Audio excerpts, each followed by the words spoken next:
What time is it? It's time for another Every Other Wednesday. So let's get started. Mike. Hey, yes, good morning, good afternoon, good evening, everyone. Michael Kerr here, coming to you as I usually am from my home office in beautiful Canmore, Alberta in the Canadian Rockies, and I speak and write about inspiring workplace cultures, and humor in the workplace. And yes, today is January 7th, 2026, and the theme day is today, because I know Jeff will be wondering. It is official Bobblehead Day, International Programmers Day, Old Rock Day, Harlem Globetrotters. Are they still around, Harlem Globetrotters? I remember seeing them when I was like 10 years old. Yeah. And if you remember the movie Network, today is official I'm Not Gonna Take It Anymore Day. I love that. And by the way, the one that hit home for me is both my sons-in-law are programmers. So I better reach out to them. I'm sure they know that today is National Programmer Day. They may not. So you exactly. Should, well, just the two of us with them. Just the two of us today for our first show in 2026. I'm Jeff Tobe. I am also a professional speaker in the area of customer experience and employee engagement. And I am so excited that our first show of the year is going to be an amazing one because we have an amazing guest. Please let me introduce our guest today, Miriam Kirmayer. She is a clinical psychologist and friendship expert and international keynote speaker on the power of human connection, if you didn't pick that up already in the beginning, and social well-being. Miriam writes a monthly column called Asking for a Friend. So I'm going to do that a lot for you today, Mike. Just asking for a friend. And has also been featured in the dictionary, which I'd really like to hear more about. But we've invited her to share the science, strategy, and the secrets, I guess, that help us build stronger, more impactful relationships at work. Welcome, Miriam. Thank you. Welcome, Miriam. Thank you for being with us. I'm so glad to be here. And thank you. Miriam is out of Montreal, so you literally have three Canadians, one exported, but three Canadians today. Also, I'm coming to you, I forgot to mention, from Palm Springs, California, working our way west, eventually to Maui, to see our new grandson, as many of you know. So Miriam, I got to start with something that's kind of off beat, but I watched your videos and all I heard was all of this started with a lie. So I want to know more about that. Yes. Okay. Let's get to the truth of it. Yeah. Well, I'm so glad to be here. And I see the chat is already just catching fire, as you said it would. So let me answer that question. So I have researched the science and psychology of friendship for a number of years, almost 2 decades now. And just prior to that, I was looking at research where we were examining the development of lie telling. So we were looking at how children learn to lie. Who are they lying to? What types of lies are they telling? And why? And whoop. Mike, did we lose her? We evidently we did. Yeah, yes, stand by. Technical difficulties. Yes. Houston, we have a problem. We can't hear you. Miriam, did you hit something by mistake? No. There you're back. You're back.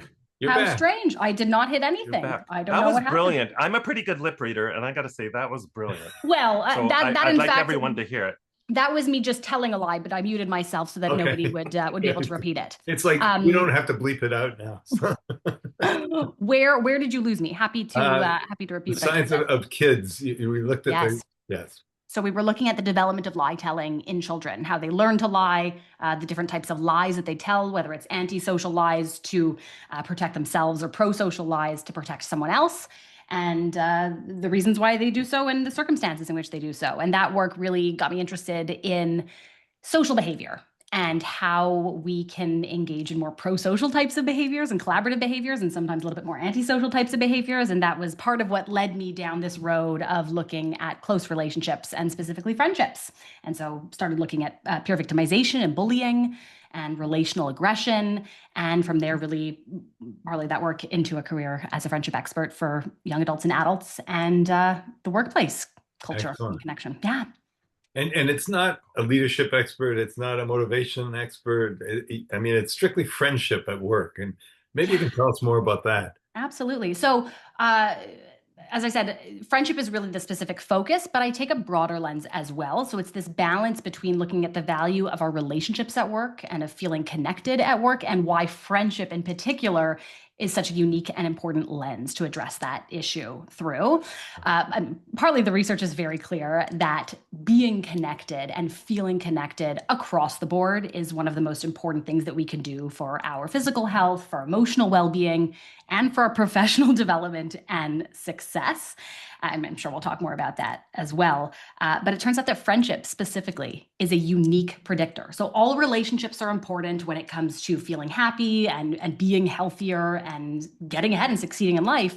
But there's something unique about our friendships. And so being able to answer that question of, well, what is it that's so unique, and how can we actually leverage that to, on the one hand, build closer friendships, and also just strengthen the other relationships that we have in our lives. That's really the goal of everything that I do. But Well, you also, can I just say that you said that loneliness is equal to 15 cigarettes, smoking Yes. 15, Yes. something like Yeah. that, right? Yeah, so researchers have been able to quantify this. And I mean, I think a lot of us intuitively understand that feeling disconnected, feeling lonely doesn't feel good, but we don't really recognize the magnitude of the distress and of the consequences that exist. So we know now that feeling lonely, especially when it's more chronic, not having that circle of friends, that community, that core group of people at work, even, that is equivalent to smoking 15 cigarettes a day. It actually increases your risk of premature death by 26%. I mean, the statistics are pretty shocking when you look at it. And it seems to me there's been just so much research on loneliness just in the last kind of 10 years that has come out, right? Making that link to happiness, to mental, physical well-being. So tying this to the workplace, I know I've come across studies for sure that talk about this correlation between having, I think, excuse me, typically says at least one good friend in the workplace is a huge predictor of how happy you are at work. Right? Absolutely. Yeah. I mean, it's really interesting because this is actually a statistic that is echoed from a lot of the research that's been done with youth, where we see that having just one friend can make all the difference. And the same thing is true as adults in the workplace, that having even just one person, whether that's a colleague, a mentor, a manager that you feel closely connected to, and that you can say, that is somebody that I consider a friend in some way, that absolutely, that increases your overall levels of happiness and well-being. But above and beyond that, it is predictive of engagement, performance, retention, creativity, innovation. Basically, every marker that employees and employers would care about is boosted by virtue of feeling connected, and specifically by being able to say, I have a friend. And so the one statistic that I just think is so powerful is when employees say, I have a best friend at work, and that's in fact the language that matters. I have a best friend at work. They are 7 times more engaged at their job. Wow. Yeah. Fritz says that Gallup considers that work friend is the single most important factor in resilience and engagement. So, Yes. absolutely.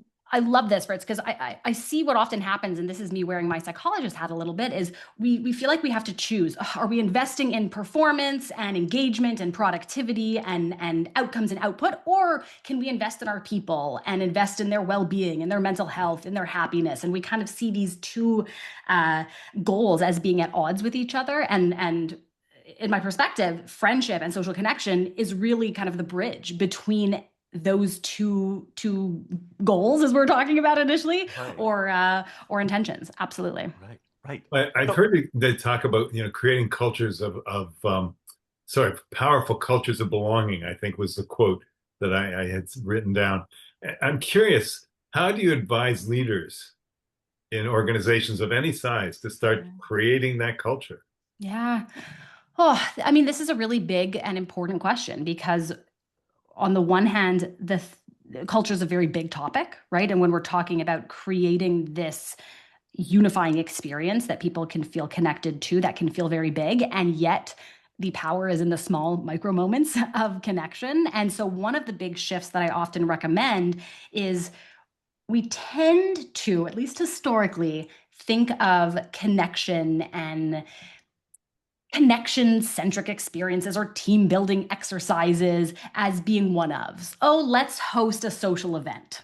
Oh, let's put together an end-of-the-year celebration. And it is not entirely rooted in just checking it off a to-do list, but it can be a little bit of that. We've done our due diligence, we've done that, we've accomplished that goal or task. Oh, for sure. I see that all the time, right? It's the check thing, oh, morale's down, let's throw them a barbecue. Check. Yeah, right? exactly. We're all done.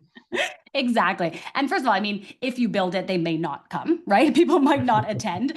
And if they do, they might not participate in the way that you hope. And it also just frankly isn't enough. And so the organizations and the leaders that I have seen be the most successful at building this into culture are those who embed it within the day-to-day of both creating opportunities for people to connect, to chat, by having clear designated spaces where people can gather, by making it very clear that at the start of a team meeting, you can, and in fact, we're all encouraged to take 5 minutes to chat about things that have nothing to do with work, by creating structured opportunities for the type of collaboration that might not always exist, and giving people clear permission and next steps to engage in meaningful conversation and dialogue during those exchanges, and by being a true connection leader and by modeling the behavior and the exchanges that you want to see other people follow, asking good questions, making sure that you're listening, taking the time out of your busy day to communicate subtly and not so subtly that this is important. And in fact, far more important than we often give it credit for. Yeah, I think modeling it, at work is a key for a leader, and that's often tough. I'm the CEO, I'm not their friend kind of mentality is what I grew up with in corporate America. So it's a tough one. Well, and leapfrogging off of that, Jeff, Miriam, do you run into some resistance to this? Because I know I even have friends who say, I'm not there to make friends at work. I don't want to be friends with these people. I just want to go in, do my job, and get out. Yeah. And so if that attitude is pervasive, especially at a manager or supervisor level, what do you do to counter that resistance? Yeah, well, there's a few different things that are coming up for me when you're asking this. I think it's really interesting. One is we need to take a look at what we mean by friendship and having a friend. I mean, there's that statistic that we just talked about of the value of having a best friend, but I get this. I mean, we won't be best friends with everyone. We certainly can't be expected to be best friends with everyone, to hit it off in that way, nor is that always appropriate. Sometimes there is somebody that we really connect with and that we could, in another life, in another timeline, be best friends with. But because of the structure, because of our role or their role, it just doesn't make sense. And that's okay. What becomes problematic is when people close themselves off from meaningful moments of connection and falling into this all or nothing mindset of, well, I'm not interested in being close friends or best friends, nor is it possible. Therefore, I don't really stand to gain anything here. I don't really need to invest in this in a meaningful way. I have my people in my community at home, and connection is just going to be a distraction. And so when we fall into that all or nothing mindset, people end up being closed off. And not only does that impact well-being and overall satisfaction, it can create a culture where people are just chronically feeling disconnected and aren't engaging with each other in the way that's needed to move the needle and to improve the way that things are done, even systems. So part of it is just kind of labeling it outright and challenging some of the beliefs that are there, and also normalizing. I mean, I don't want to be very Pollyanna-ish about this and communicate the idea that everyone has to be best friends, because I don't think that's realistic. We know that it takes a lot of time and energy to build and maintain friendships and relationships, and we are all stretched very, very thin. But we can still do those little things that actually create real moments of connection. And Carol brings up a great point in this era of mergers and acquisitions. It's tough. You have one culture, and then all of a sudden you bring in a whole new culture. We've talked a lot about that on this show, but not from a friendship perspective. I think this is fantastic, Harold, because part of what you're touching on, I wonder if this is kind of the language that's even been used in past episodes, is this idea of sunk costs and almost this feeling of, it's not it's also not worth it, right? I know that there can be changes ahead. I know that there's a lot of mobility and people are moving away or might move to another team or might leave this organization entirely. And so I don't want to put in the work to build a relationship that I believe or fear might end and not be worth it. And I definitely see that as being another one of those belief systems that lead people to retreat and to not invest in connection, for good reason. I mean, it does hurt when somebody that we care about moves away or leaves, and it is a bit trying to try and establish a new norm, a new way of doing things. So it's totally understandable. And again, the question is, well, what's lost by not engaging in those moments, both in the day-to-day and long-term? Absolutely.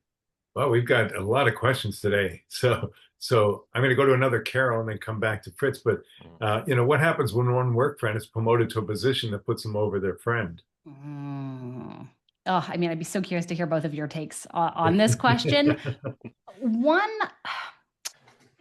So there are two versions of this that I have seen play out. One is you are actually competing with this friend, even if it doesn't feel like there's a difficult competitiveness that's characterizing your friendship. You know that you're both vying for that one position, and that can be challenging.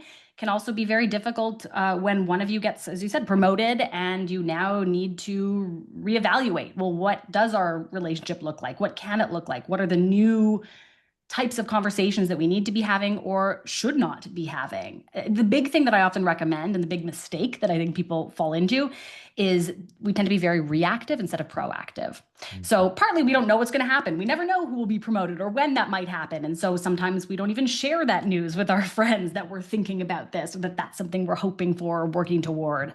But even if we know that there's a good chance either we or our friend will be promoted, we don't want to have the uncomfortable conversation. We don't want to talk about it. And so we wait until that change takes place. And the friendship dyads, the pairing of twos that I have seen navigate this change most successfully, have been those who are able to have the conversation beforehand of, we know this might change. How might that be difficult? How do we want to navigate that conversation or change together? What do we need to be talking about now to make that less awkward, or at least to open the door so that when we revisit that conversation, we both know that we are in it together and we are willing to work on that. So that's certainly part of it. And the other piece is, frankly, making sure that your connection needs are met. If that is a friendship that now needs to have a little bit more distance in it, well, what are you doing to meet that need for connection that is obviously still there?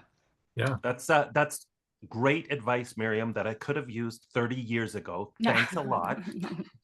Because 2 times in my career, I was promoted into a position now supervising people who I considered, many of them my friends, including my best friend in the world. And it could have easily have been him who got the position, but I did. And then there were performance issues with this friend, quite significant ones, but we were still very close friends. And so, yeah, it's challenging to navigate those relationships when things change like that. And by the way, Mike, I thought I was your best friend, but okay. Well, that was 30 years ago, Jeff. Okay, things changed. I'll accept that. 30 years ago. Miriam, you talk about healthy disconnection. Is that what you're talking about here? I mean, what is that? Oh, yeah. Well, here's the other misconception that I think people sometimes have about this line of work. The idea that more is always more. The idea that we should always be striving to be connected to other people, to spend time with and around others, that we should always be giving all of ourselves to the people that we connect with and support and lead. And obviously that's not sustainable or realistic. And so part of it is just acknowledging that no matter where you fall on the introversion, extroversion scale, we all need time to decompress. We all need time to reflect. We need time to process. So part of it is just getting in touch with the different ways and experiences that you can disconnect to reconnect and recharge. And part of it is also reevaluating what it means to have those moments of disconnect. And what I mean by that is we can very easily personalize the space that other people take. So someone just gets promoted and they seem a little bit more distant. We can interpret that as, oh, well, they don't care about me anymore. Or they were only caring about me because we were at the same level, because maybe they wanted an in to know that information. And we want to challenge those narratives. We want to recognize that very often the space that people take has nothing to do with us, or at least not as much as we feel. And even moments of conflict, that type of disconnect, are actually essential to the healthiness and the closeness of both individual relationships and friendships, and teams and cultures. And I think that's another one of those big misconceptions that I work really hard to try and reframe for people. Yeah. I love that. So on a similar note, and I've actually been asked a question along this line around the topic of peer-to-peer accountability and giving feedback to your peers. Do you think that, and I'm going to imagine that it probably depends on the nature of the relationship, but do you think that becomes easier if you're friends with the person, to come up to them and say, hey, whoa, what the heck are you doing here, buddy? Yeah. Or does that become more difficult? So I'm going to sound like a very stereotypical psychologist right now and say that it depends. It depends. Of course, please, I love nuance. Let me hold on to my nuance. Don't pry that from my hands. I mean, it really does depend, because there are people for whom hearing feedback, whether it's critical feedback, sandwiched feedback, positive feedback and encouragement, hearing that from a friend can land with a little bit more seriousness and depth and authenticity, because there is that closeness and trust that just allows you to listen and tune into what they're saying, and you feel like, wow, this person knows me already, and so for them to see this in me, I just trust in that. And there are other people for whom hearing it from a friend immediately disqualifies the feedback that they are being given. Oh, of course you're saying something nice about me. You're my friend. You're not really telling me the critical stuff that's there. Or you're giving me critical feedback because you're my friend, and maybe you are in more of a leadership or managerial role, and you want to give off the impression that you aren't playing any favorites here and that there's no favoritism. So it's all about the stories that we tell ourselves that make it more or less challenging. Go ahead. Yeah, please. I was going to, or I thought you were my friend. Yes. And you're giving me this negative, horrible feedback. It's not fair. It's not fair, right? It's not fair. Oh, yeah, don't we love hearing that? That's a very common refrain in my household right now with my two little kids. It's not fair. It's not fair. Exactly. I know. I remember those days. Yeah. So do you guys think that the COVID put a barrier up to this? In other words, there's so much more remote work being done, virtual work, that it's very difficult now. People say, well, we can't gather around the what's it called? The water cooler, right? Not that I ever seen a water cooler where people gathered, but I think it was before our time. But you know what I'm saying. I truly think that that's what's happened. I think that for many people, that barrier is up and we don't get that social interaction. And I think that's one of the advantages. And I'm going to get killed here because I'm not sure I believe it, but so many companies are sending people back to the office. But one of the advantages is we get that social interaction again. Yeah. Yes, and that's not just the improviser in me that's coming out in this moment. Yes, and in terms of there has been both a lot lost and a lot gained through the shift to hybrid and remote work. And there really isn't a replacement for in-person connection. And that is true of our personal relationships and professional ones as well, which can feel deeply personal at times. There's just something about being face-to-face with the people that we are connecting with and collaborating with that does wonders in terms of being able to feel connected and feel close, yes, but also, I should say, understand the message that's being communicated. I mean, there's so much nuance, again, that we get from facial expressions, body language, intonation, that does get lost. And so miscommunications can be more likely. We just need to be a little bit more transparent when we're communicating through emails or technology.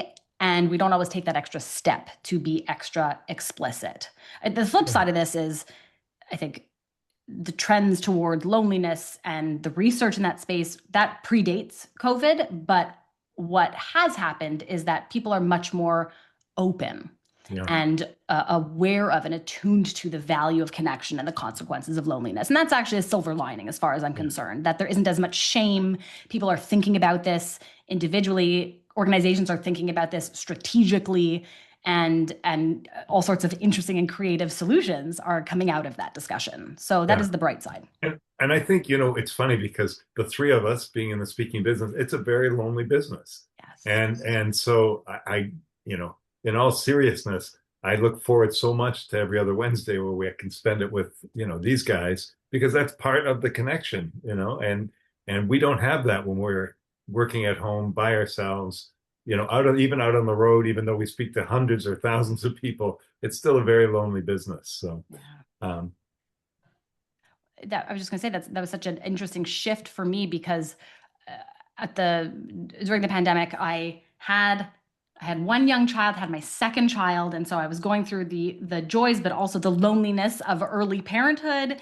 And as a therapist, I was working in an office and then switched to virtual therapy, which worked very well in some ways, and also meant that I wasn't seeing people face to face. And that was also around the time that I started doing more and more speaking and consulting, which was also virtual, or when I was on the road, that was away from my people in my community. And so talking about loneliness at the very same time that I was experiencing it in such a profound way made that work challenging on the one hand, and also far more meaningful. So I appreciate you sharing that, Jeff, because I definitely relate to that.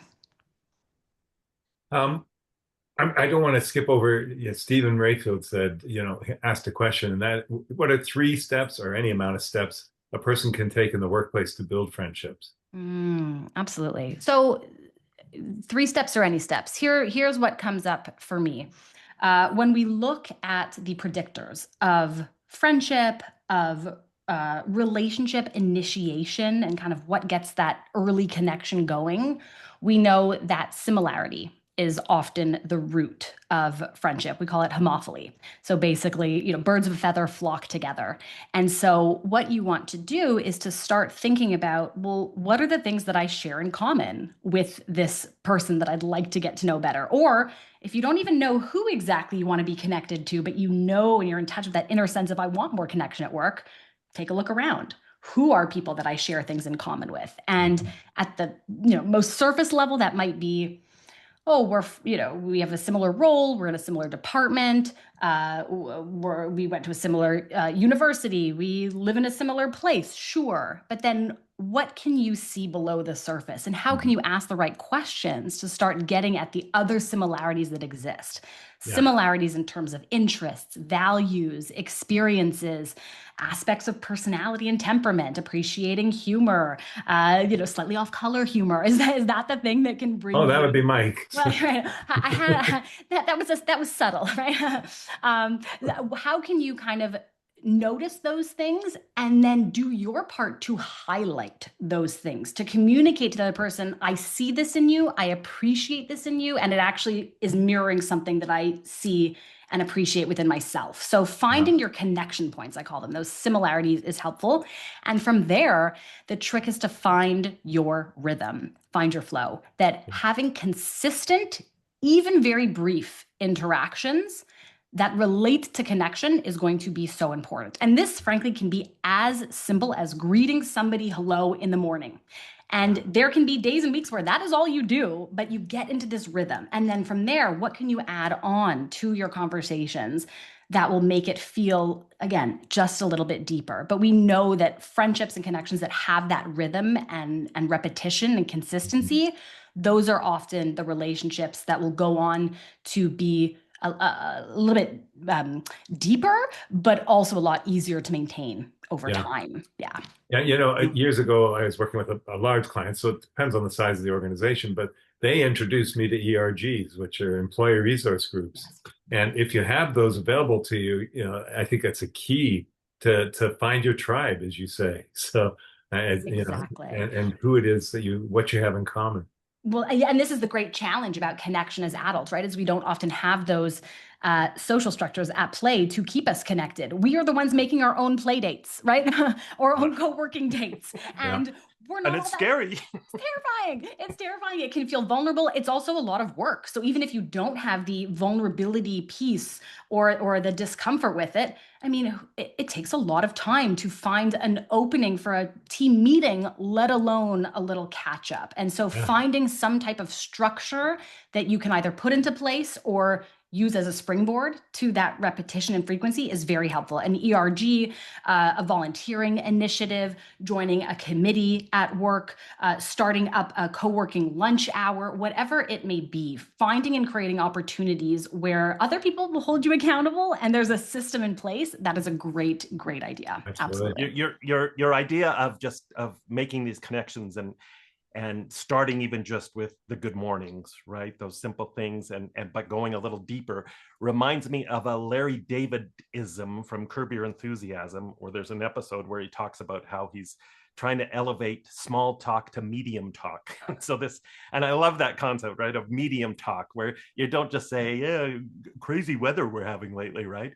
But you actually ask something a little bit deeper, right? Just a little, come in at a medium level to get to know the person more. And to be vulnerable yourself.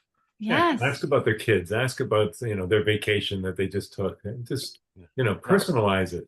I love medium talk. I love that. I'm going to go back and find that episode of Curb. But that's exactly it. I mean, this idea, Jeff, of using people's names, not only using the name of the person that you are connecting with or networking with, but get to know their people's names, and remembering those details is such a powerful yet subtle indicator that I care about you. I care about you. I care about getting to know you, and I remember. And so one of the things that I love to challenge people to do is when you're in medium talk conversations with people and you find out a detail, you find out that they are taking a trip to Hawaii, to Maui in a couple of days. You find out that they are going to a game that maybe they've opened up a little bit with a little bit more vulnerability, and they have a doctor's appointment. Make a note in your calendar to follow up. Don't just make a mental note, make a real note and follow up after that experience. Because when you can do that follow up and follow through, there's so much power in that. That's huge, right? I want to get to know their dogs' names. That's a big one. That's the number one piece of friendship advice. Remember people's pets' names, but only for dogs, cats. When we used to have a dog and we'd walk, no one knew my name. I was Bo's dad. That was it. So, by the way, Anna and Brian have been having a back and great forth conversation. And Anna comes to as a loyal participant from the UK, so we're always glad that she's here. And she's brought up some great points. I'm not going to go through all this, but because everybody can read it in their own. But taking the position of you plus me versus you versus me. Does that make sense? You and me versus you versus me. So yes, I mean, Anna, this is great because this is exactly the framing that we recommend when working through conflict and problems. And this is frankly true of friendships, romantic relationships, or co-working relationships and professional relationships at work. That what happens is we very easily get into this dynamic of it's me versus you. Here's my perspective, here's your perspective. And that's the problem. And what we want to do is instead imagine a triangle. Sure, I'm here on one end, you're here on the other. Here's the problem. That's the problem that we are both tackling together. And it's our job to take a look at this problem, this disagreement, this question of what the right path forward is, and to figure it out. And we are actually in that together. And so the subtle ways that we can do that is to use the we language. What are we going to do here? As opposed to, I want to do this and you want to do this. No. We. How are we solving this as a team? How are we solving this as a dyad? And to have, frankly, a lot of curiosity, have a bit of a back and forth, see this as something that you are going to do together as opposed to alone. Yeah. Yeah. And she brings up the fact that it's, leader as guide versus leader as boss, which, I know for younger generation, this is a key right now. For when in the job search, I have, two daughters and their husbands, and they say this all the time. I'm not looking for a boss. Mm, I'm looking for a guide. So I love that. A mm. mentor, a coach, a guide. Right. Yeah. Right. Yeah. So let's I mean, we've touched on this, but obviously, Miriam, you think this is a really high priority topic for workplaces. So if we broaden this out to the culture, to the environment of the workplace, what do you think from a leadership perspective leaders need to keep in mind when it comes to this topic? Do you think it's fair to say to leaders that no, as you said right at the onset, you cannot force friendships, you cannot make people become friends, but is it a fair statement to say that it should be a leader's job to create the environment that at least facilitates Yes. opportunities for friendships to develop, that makes it easier for friendships to develop? Absolutely. Absolutely. I mean, I think as a leader, there are different types of relationships that you need to be aware of and frankly are I don't want to say solely responsible for, but certainly have a responsibility for creating and facilitating. And that is the relationship that you have with the people that you lead. And that is also the relationships amongst the people that you are leading. And it's very easy for people across the board to say, I'm not touching that, right? Or there's nothing I can do, or that's not my job or my responsibility, or it doesn't matter, or it's a distraction, or a luxury even to be able to invest in that. And again, what we see really clearly is that you will be a far more effective leader when you take those steps to create the opportunities for people to feel connected. Absolutely. That is not a nicety, it's a necessity. In fact, it's foundational to everything else you are going to do.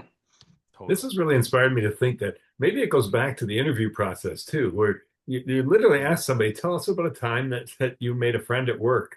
Yeah. And just hear the response would be interesting. Not that I have a chance to interview people for work, but just why not find out right up front if they're the ones who say, you know what, I'm great at my job. I don't need to make friends at work. Yeah. Well, this is interesting. Asking people about the times where they have made a friend at work Yeah. or how those relationships have benefited from them, and just getting a sense of what are people's values when it comes to connection at work and how are they thinking about that. And very often when people say they're closed off, it's because they haven't had positive experiences, because maybe it just wasn't the right fit. It wasn't the right group of people, because there weren't the opportunities, because it did feel forced. And so above and beyond getting people on board to the idea that connection's important, I also encourage leaders to take the conversation a step further and to ask people, well, when and how do you actually feel connected? Because what's really clear through the work that I've done is that people experience connection in different ways. So if you think of networking, for example, one type of connection experience, right? When you're looking to meet new people, or you're having a little bit more of that surface level connection that's very work-centric. Some people love to do that one-on-one. Some people love to do that in a group setting. And some people love to have clear icebreaker questions. And some people want the free-flowing conversation and banter. And that's just one example. We can also think about team building experiences. We can also talk about after work, here in Montreal, we have 5 à 7, 5 to 7, where people will often go for drinks or little appetizers with their coworkers. Asking your people, how do you like to connect? Under what circumstances do you feel most comfortable being yourself? When do you actually leave feeling connected? Those are really valuable data points to collect, because you can use that as information. You are never going to please everyone with every experience. That is very clear. Every leader knows that, right? I don't have to say that. But we do want to make sure that we're bringing in diversity, not only in terms of the access that people have to each other, but also the types of social experiences and gatherings that they're able to participate in and through.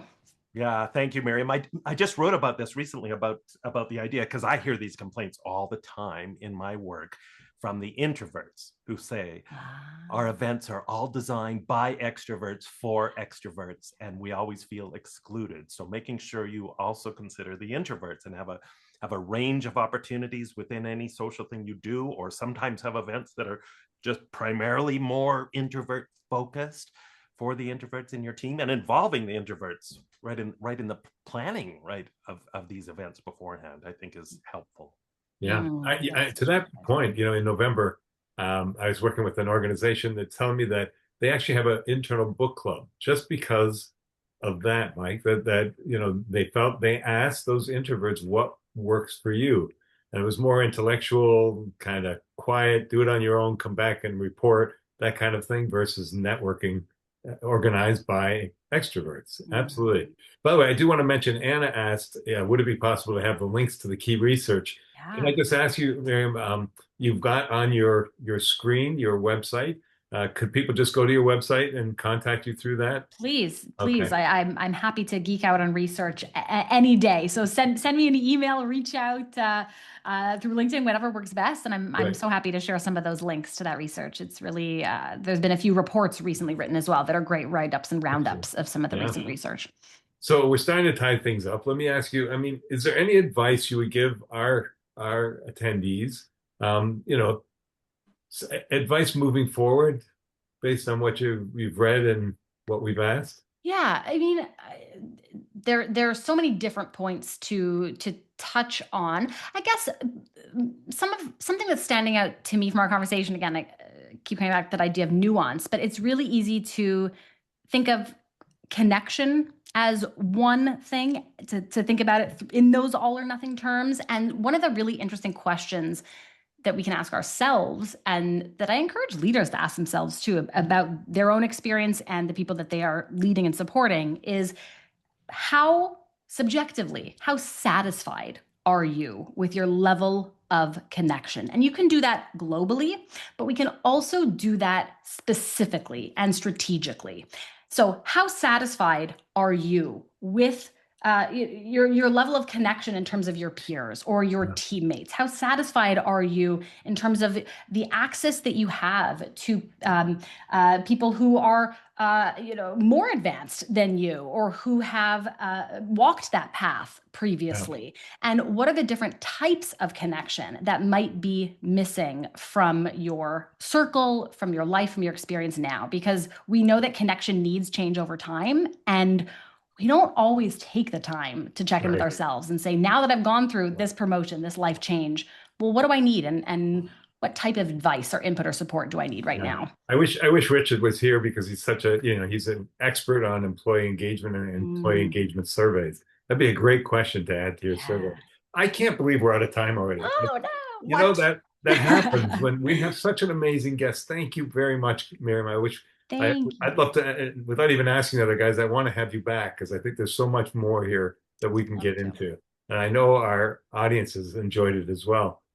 Mike? Yes, thank you, Miriam. This has been fabulous. Great insights. I love your energy. Love this topic. It's such an important topic. So thank you for sharing your wisdom and energy with us. And thank you to our guests. Thank you for our loyal viewers for being with us. And don't forget, mark your calendars. The next EOW will be, I wrote it down somewhere. I believe it's every other Wednesday, which will be January 21st. 21st already. Holy My math is correct. January 21st. And Mike, when do we see everybody? Every other Wednesday. Bye, everybody. Thank you all. Make good life choices. Bye. Bye.